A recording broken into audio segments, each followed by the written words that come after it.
Welcome, welcome, and Baruch atah Adonai Eloheinu melech haolam asher kitshanu b'mitzvotav v'tzivanu la'asok b'divrei Torah. I mean, So as you can see, we're starting a new chapter here, and we're still in that passage where Noah has offered up an offering to God, and God is reacting to that. And we're reading in the Torah, God's reaction to this offering on the part of Noah, obviously representing humankind at this particular point. So that isn't all. So God makes a commitment never ever to destroy the world or destroy humanity and creation the way it was, right? Despite whatever evil's there. But it goes on and it says, Vayvarech Elohim. Elohim blessed et Noach ve'et banav, Noah and his sons. It doesn't mean he didn't bless his wife and his sons' wives. It just is using them in a general way, right?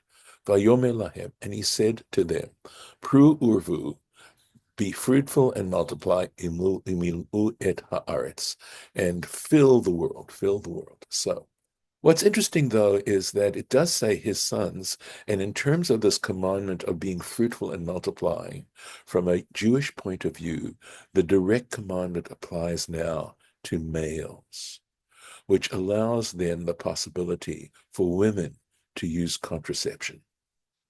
So there's a discussion, of course, of what is fulfilling this commandment on the part of an individual, and a couple. And the answer essentially is a discussion between Hillel and Shammai about this. I think Shammai says two males, two sons, and Hillel says a son and a daughter. But essentially, if you have replaced yourselves, that is the fulfillment of the commandment. So, and that is upon men. Just some interesting, takeaways from this, because this isn't the first time we're seeing this particular commandment. Okay, going on, but there's no Torah Temimah on this particular verse. We go on and says, "Umora'achem," and the fear of you. Chem is plural, right? Note that, please. Vechitchem, and the dread of you shall be al kol chayat haaretz, over all the animals, the beasts of the earth, al kol of hashamayim, and over all the birds of the heavens, b'chol asher tirmos adama, anything that creeps or swarms on the earth, b'chol dagei hayam, and over all the fish of the sea. In other words, you're going to have control over them, and they are going to fear. Beyedchem nitanu. They were placed under your control, in your hands. Right? So it's interesting that the Bible discusses this particular element of the relationship of human beings, and that from the biblical point of view, from the point of view of the Torah, human beings have this ability and this right. And my sense, of course, is that the more power you have, the more responsibility you have. That doesn't have to be stated. It is a truth.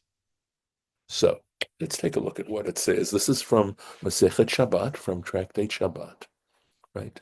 Umorachem vechitchem. Tanya. So there is an early statement, right? An early statement. Rabbi Shimon ben Elazar Omer. Tinok ben Yomo, a day-old child, chai, that is alive. Ein tzarich l'shomro min hachulda. You don't have to protect him from a weasel or min ha'achbarim, or from the mice, or from mice. In other words, they're not going to attack even a day-old child. For Og, however, Og, king of Melech HaBashan, king of Bashan, right? This giant of a man, mate, dead. If he's dead, tzarich l'shomro, one has to guard him against min ha'chulda, against the weasel, or min ha'achbarim, or from mice. Shene'emar, and how do we know this? Of course, we look for a proof text. Umorachem v'chitchem yeh al kol chayat haaretz, says, and the fear of you and the dread of you will be over all the beasts of or the animals of the earth, etc. Kol zman she'adam chai, that as long as a person is alive, Eimato mutelet al habriot, the fear of him is placed on the creatures. Vekevan shemet, but once he dies, batla eimato, that dread, that fear is over.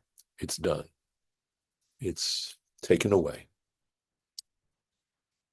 Now, there's a lot of Torah Temimah on this, but we'll do at least a little bit. We'll see how far we can go. Darish al derech asmachta.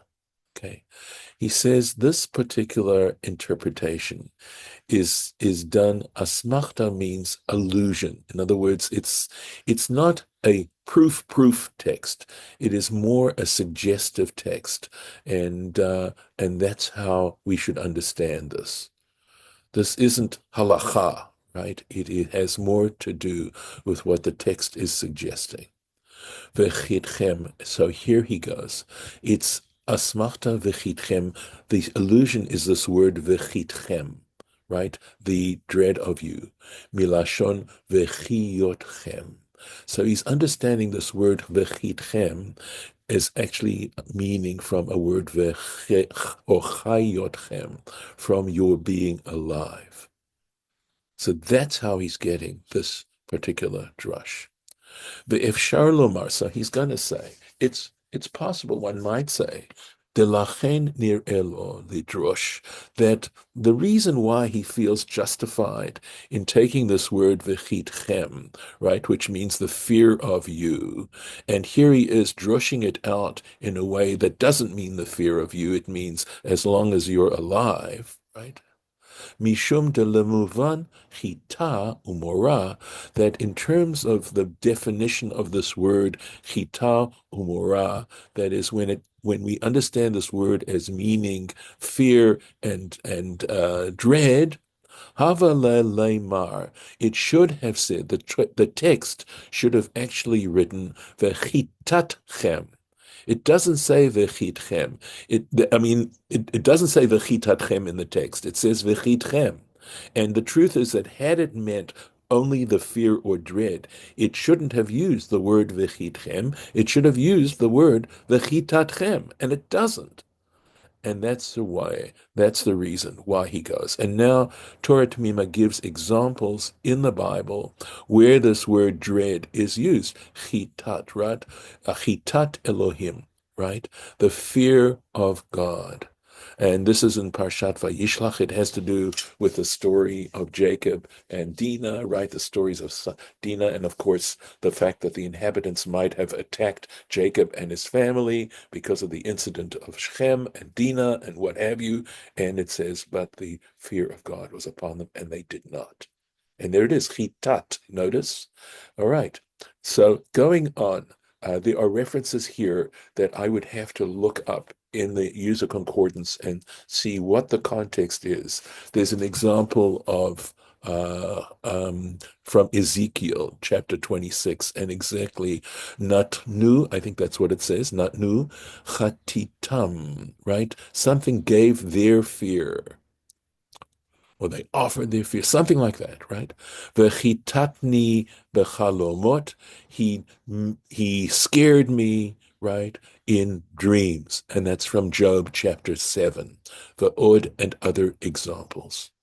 The nafkamina, now there is in fact a halachic outcome to this, right? Be'inyan ze ledina. He says there actually is a halachic application of this, and this is the halachic application.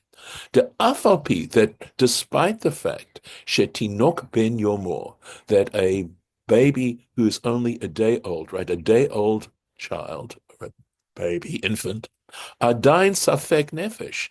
It is not considered, it's a neonate, right? Even in modern medicine, the first 30 days after the birth of a child, the condition of the child is considered, it's called neonate, right? Newly born.